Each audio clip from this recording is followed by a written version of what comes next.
In the run-up to Christmas, we interrupt our normal daily readings from the Tron Church to have some special readings for Christmas. These are from my father, James Philip, and they're on various texts to do with the Christmas message. Here's the first: Peace on earth.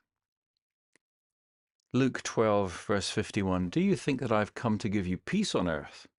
No, I tell you, but rather division. There's no denying the special atmosphere that prevails at Christmas time. Charles Dickens once said there's magic in the very name of Christmas. The world speaks quite frankly of the season of good cheer. It gives way to a rejoicing and generosity and even kindliness that it will not show again for another year. It enters, as it were, into a land of make-believe, with Christmas trees and fairy lights for a week or two.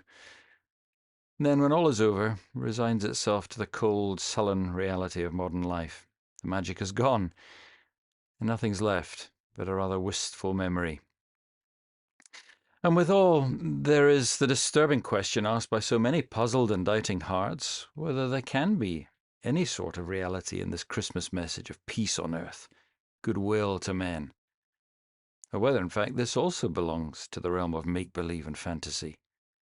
What else can it be in a world convulsed by tensions and crisis, with nation wrestling with nation for world supremacy, and everywhere men's hearts failing them for fear? But there is a simple and indeed a decisive answer to this. It's that the message of the babe of Bethlehem is only part of the story. What we must realize through the gospel is that he who once came as a babe has promised to come again as a king, to usher in the kingdom of righteousness and peace. As the ancient prophecy puts it, the government shall be upon his shoulder. As a matter of fact, paradoxical as it may seem, the deepest thought about Christmas lies in the future. For us who believe on his name, the best part of Christmas hasn't happened yet. And every Christmas season that comes reminds us that now is our salvation nearer than when we first believed, and that at last our eyes shall see him, not in that poor lowly stable, but set at God's right hand on high. Then, but not till then, will all that is spoken of him in the Scriptures come to pass. For the Christian, Christmas is the time which reminds him of the great glad day for which, as Paul says, the whole creation waits with eager longing. It's not only a foretaste, but a pledge of what one day will be. For whereas now he offers peace to men and nations, then he will enforce it as the king whose right and prerogative it is to do so.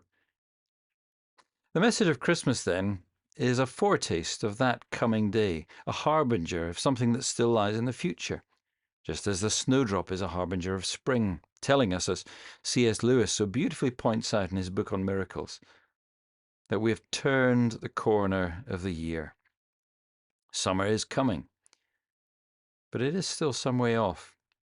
And the snowdrops don't last long, but they prophesy. And even if further snowstorms come, they often do, the signs of coming spring have been seen in their blooming.